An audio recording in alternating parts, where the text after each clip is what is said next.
Do you find the Instant Pot to be overwhelming? So many settings, so many functions, and you keep making the same mistakes? Well, stick around because today I'm going to go through some of the most common ones and tell you what to do instead. No matter where you're at in your Instant Pot journey, this video is going to help you level up your skills and boost your confidence at the same time. Greetings and welcome to or welcome back to PB with Jay. Here on the channel, we focus on all things plant-based goodness. And one of the most plant-based goodness things I have in my kitchen is this Instant Pot. This thing is a workhorse. I have had this particular unit, whatever you want to call it. It's the Instant Pot Ultra. I think it's an 8-quart, maybe it's a 6-quart. I don't know, but we've had this thing for, I think, almost 10 years now. That said, all the things we're going to talk about today apply across the entire Instant Pot line, so don't worry about what model you have. I'll try to mention some of the differences between them, and I might use some images from other people's videos to help you get a visual on that. I'll put credit in the description down below if I do source videos from other people. This thing's been through it though, and when I show you the close-ups of different parts of it, please don't Instant Pot shame me. This thing has been through a lot. We use it multiple times a week, if not multiple times a day. It's as clean as you can get this thing when you use it as often as we use it. Some of the pieces are a little broken off. I've had to replace some wiring inside of this thing. Ah! I fixed it! I've never been more proud of myself in my entire life. It keeps on ticking. But that's not what we're going to talk about today. We're going to talk about your common mistakes and things that you might be having troubles with, so let's get into it. Seal the deal. And what I mean by that is just make sure the seal's in place. I know this one sounds basic. It's literally how the Instant Pot is built and how it functions.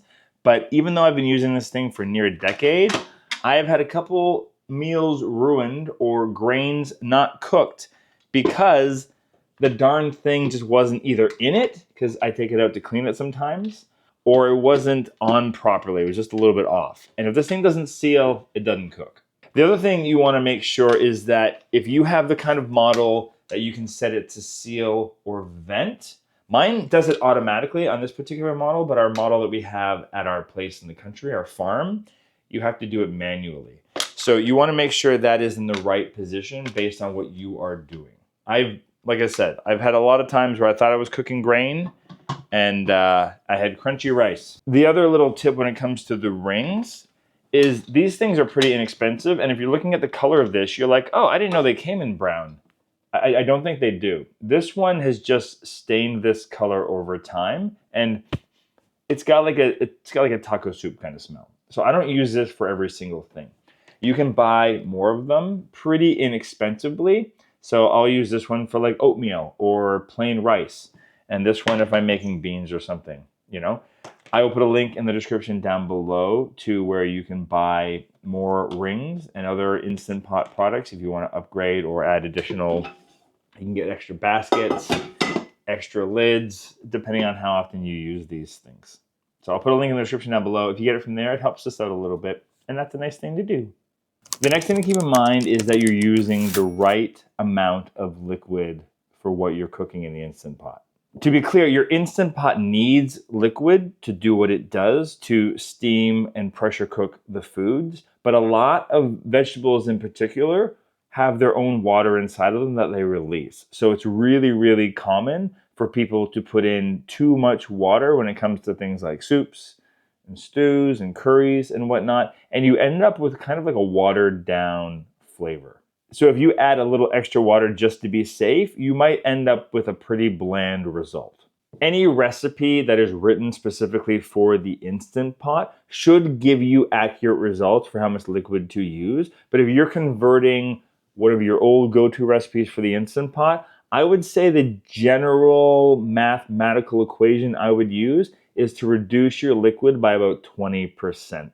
At least the first time trying it, and then you can adjust the next time you make the dish. On the flip side, you don't want things to run dry and get that burn warning, which we're going to talk about in a minute. So I would say the minimum amount of liquid you want to put inside of this thing is 1 cup of water or whatever you're using.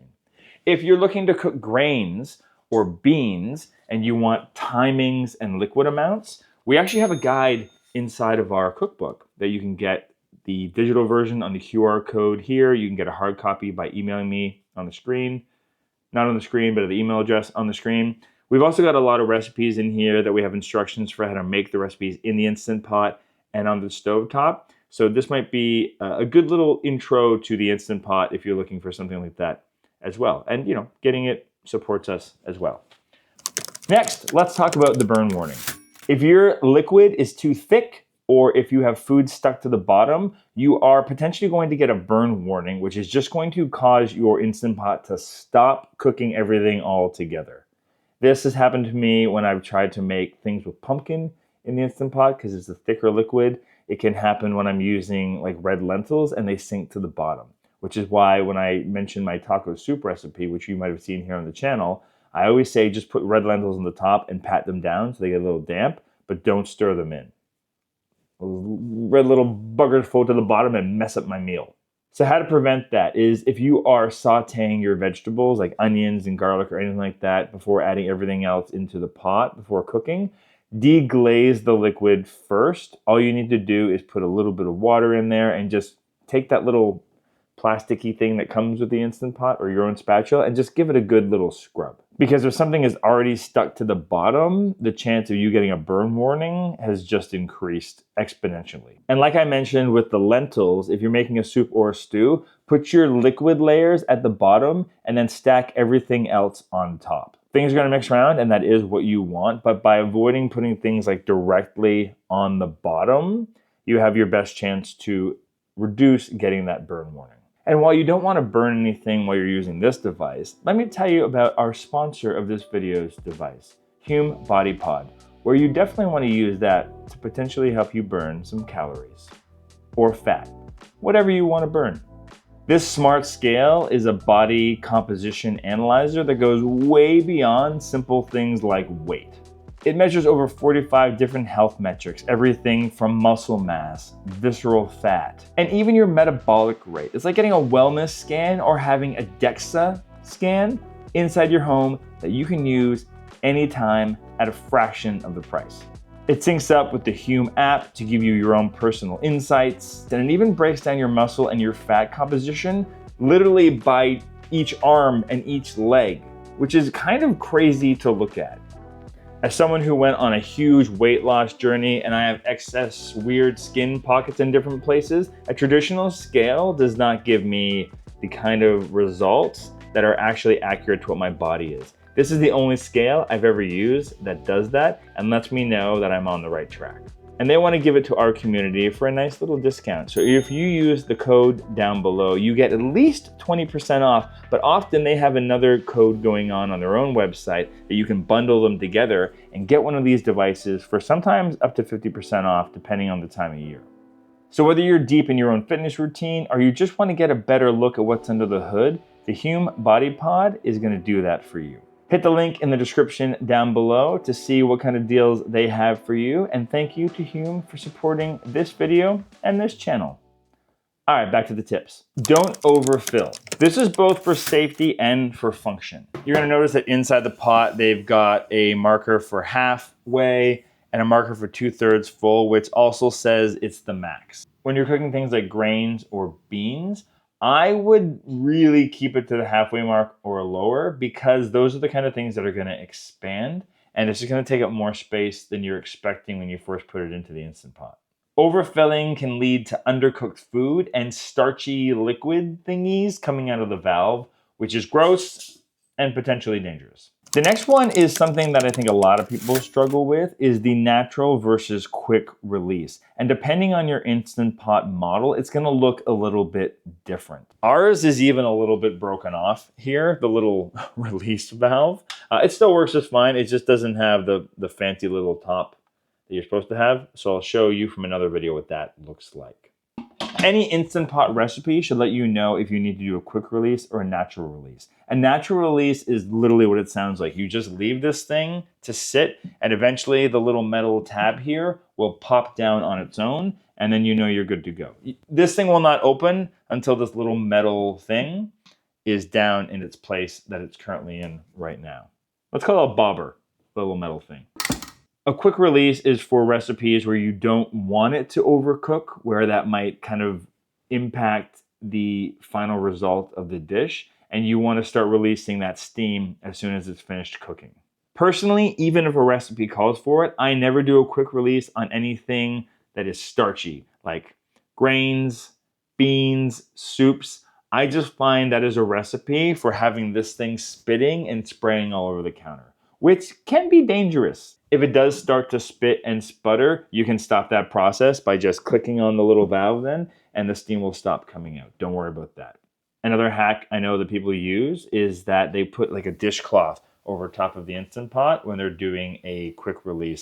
And that kind of stops a lot of the steam from coming out, reduces the splatter. The other tip I would say is just don't put this underneath a countertop, because the amount of steam that's going to come out over time could potentially warp your cupboards. Keep it out in the open when you're using it.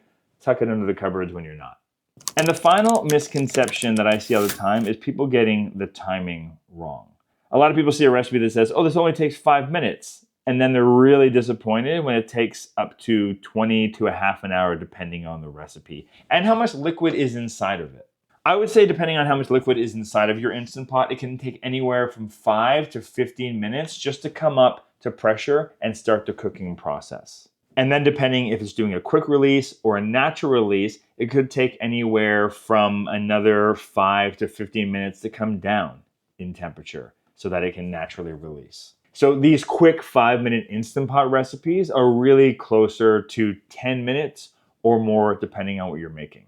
If I'm making oatmeal in this and I'm cooking it for 3 minutes, it's more realistically closer to 10, but I like it because it's hands-free. I don't have to stir it in the pot. I can walk away and it's doing its thing.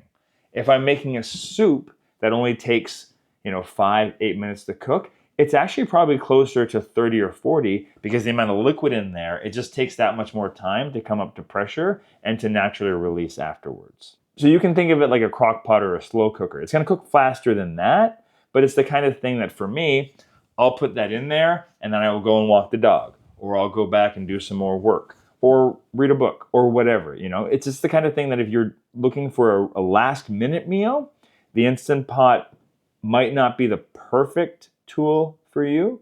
But if you do a little planning, it's great for quick meals on a weeknight. And again, a reminder that if you're new to the Instant Pot and are nervous about timings around things, we have a very helpful guide inside of our cookbook and our ebook that is on the screen as well. So I highly recommend that if you're a newbie and you just want some peace of mind and you don't want to have to think too hard about it. I hope you enjoyed this video.